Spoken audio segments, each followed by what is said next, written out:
This is Paulscast357 with my take on our world today. Hello and welcome back to Paulscast357. This is Paul Asher back on the show with you. I'd like to thank you all for your feedback and the endorsement of our maiden show. I received several contributions from a lot of people from around the world, and it was really a touching feeling because it's not surprising that this situation that we're plagued with is daunting on everyone's heart. And it's such a nervy feeling because you could barely find real true meaning to it or be able to foresee any end in sight. Now, our headlines today, unfortunately, is about nothing but this virus. And we cannot pretend that it's not happening, especially when it hits real close to home. When you have members of your family who leave home every day to be at the mercy of the virus. And as we know it, if the way it spreads it's the way it does, then that's really something to think about. Because every day counts now, and once you find yourself alive, I think it's important to take a moment to reflect on it. I have to say that I'm taking a keen interest in this situation because it's starting to get testy and it's hitting home. When you start getting phone calls and seeing messages of people that you do know and who are in a state of either having already contracted this disease or perhaps showing symptoms or living in absolute fear of the danger of exposing themselves to members of their own families. There are all the theories that you could worry about if you like, and you could even believe that there isn't any such thing as COVID-19, but there is something out there that's killing us, and we're going to be lucky to survive. We're going to be fortunate enough to be around, to stick around for the aftermath. But that's the second part of our lives that really is going to matter. That way we don't ever lose our resolve or any threshold we have as a people to gel together, to do the right things. I had the opportunity to speak with a healthcare professional who, expressed to me some concerns that she has going on to the job every day, and so did other professionals and other career-driven individuals who are mindful of what they have to do on a daily basis in the communities in which we live, and just yet how they are all exposed to what we are being kept away from. And when you hear their stories, there is a common factor there. And it's just that they just like you and me, and we're no different from each other, so it makes you wonder why they'd have to be in harm's way, almost. So if we must have others making sacrifices for us, even the ones who have departed this life, bless their souls, then what do we do as the ones who are still around here, the ones who are lucky enough to survive, if we are ever so lucky to survive and make it through?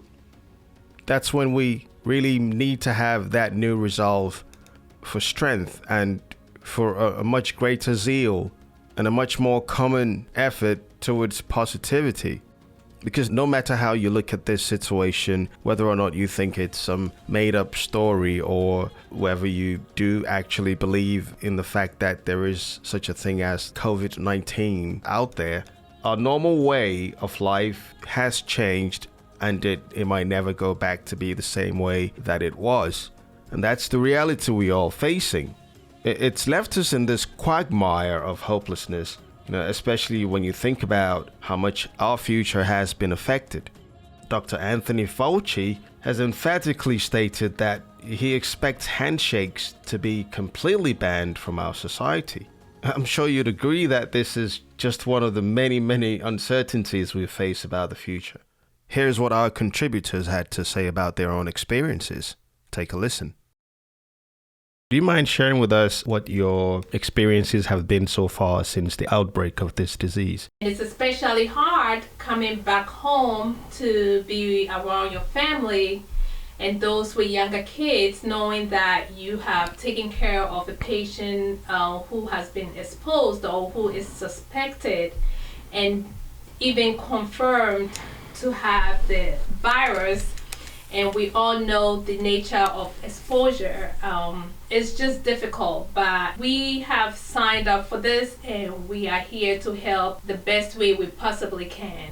Have you had any patients that have either tested positive or just showing symptoms or any fatalities at all that you could tell us about? I have taken care of a few patients who have tested positive for COVID-19, and also other patients who have been suspected to have the COVID-19. Usually after they are swabbed for the test, it takes a couple of days, sometimes 5 days before you even have the actual results. So yes, I have taken care of these patients, and it's a very difficult situation, but knowing that you are there, you've been put in a position to help somebody, just makes it worthwhile.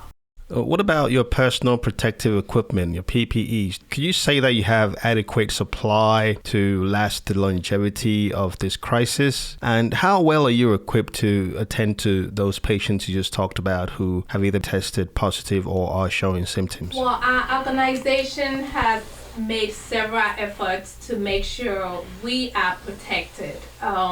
We do have instances where we are short on, for instance, N95, whereby we are having to use the same one for multiple patients, which defeats the purpose of infection control, because you coming from a patient who is infected and going to another patient's room wearing the same mask just defeats the whole purpose of infection control. So you're saying that you're basically exposed, even as a nurse, you're not fully protected from yourself and others too? No, not fully protected, but like I said, my organization is making the effort, but we don't have the equipment. As you can see in the news, other places are facing the same crisis. It's actually a nationwide issue. So hopefully we'll get all those supplies in and use them as we should. How exactly are you treating your patients who have tested positive? What such vaccines, or if there are any forms of medical treatments at all, what are you using? At the moment, there are no FDA-approved medications for treating COVID-19. Hydroxychloroquine is being used on a trial basis and produce some positive outcomes for some patients.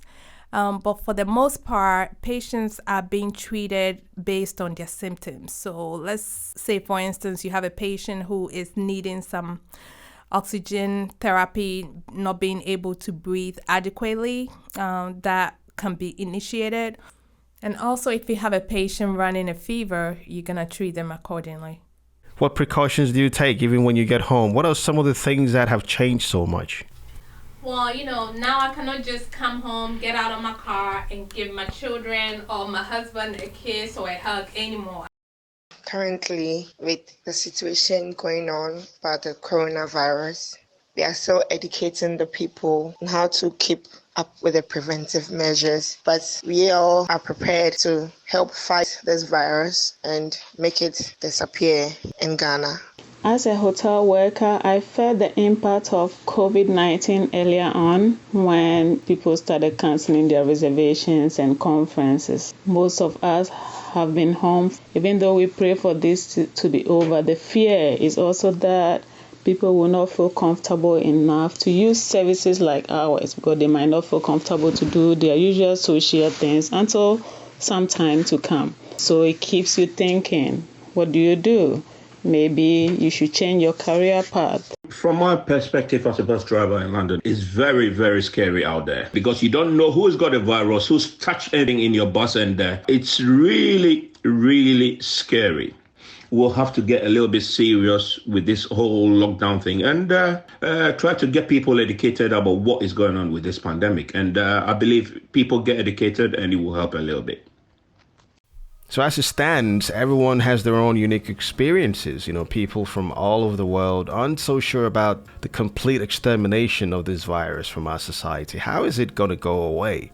I just suspect that we're going to start seeing much, much smaller numbers, and also reports about patients getting healed and discharged in their numbers. or perhaps the fact that the infection rate has actually dropped so much that it's okay for 25 or more people to gather in a particular place at a particular time. But when that actually happens is anyone's guess. Is it going to actually drag on for us to be absolutely sure that we're free of this? It's lurking, and no matter what we do, there's no end in sight, because the furlough has actually extended for another week. And if your employer can't ask you to work from home, and you're not able to work from home yourself, and you have to deal with this furlough and live with the uncertainty of not knowing when it's actually going to end, I think that's a real big problem, because it's going to take a number of years for us to be able to catch up to where we were, because you think about our daily efforts to keep up with whatever we have to do to keep our businesses thriving and our careers blooming and flourishing, and half the time nobody's really ready for any setback, not even for a week. So my take on all this is that it's just simple. It's already here. It's a pandemic, the stranger of a plague that's sweeping across the globe. And we're already reeling from its harsh ravaging of the human race, this COVID-19. When you think of just how everything has changed and our very lives that's just been altered and changed so much, and people are kicking public doors in and out and flushing the toilet in public places, never got that many foot flushes. Does that mean that toilets and urinals will be redesigned to meet the future or even today's standards? Our culture of progress that's shifted to levels that question our very natural capabilities as humans.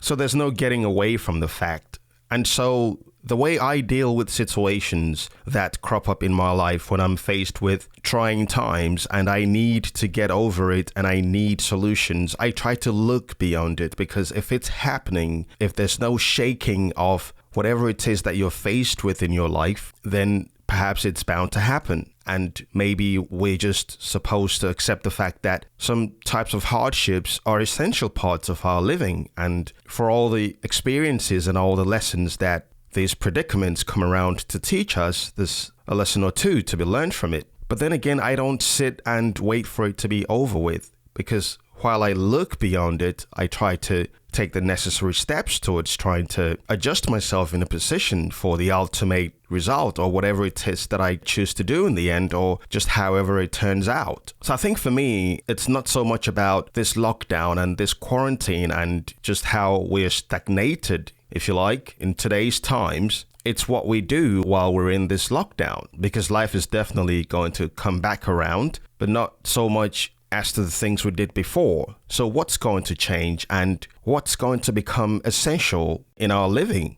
Because if such a crisis could render certain businesses and establishments and corporations and careers and all kinds of occupational skills non-essential, there's no denying the fact that in a few months to come, hand sanitizers and basic essentials of life that we scrambled for just weeks and just maybe a few months ago here in the States, people are actually going to find these things very vital to have in their homes. So it's good business, obviously, for manufacturers and production companies who are going to pick up on the opportunity to get back on their feet. But you'd agree that it's not going to be the same way with other individuals and other organizations.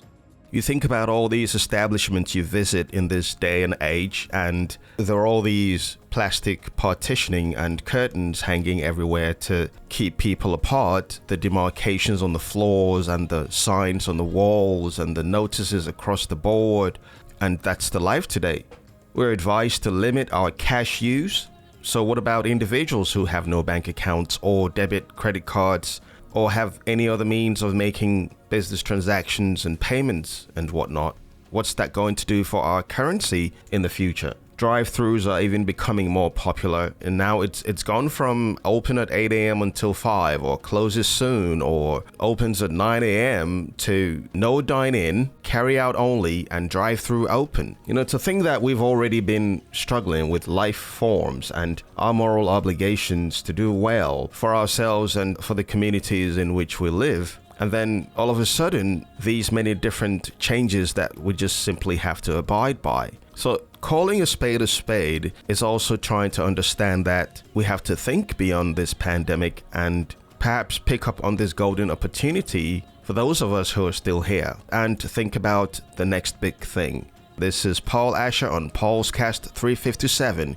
Do take care of yourselves and stay indoors, respect the rules, stay safe and stay alive. Thank you for listening. This is Paulscast357 with my take on our world today.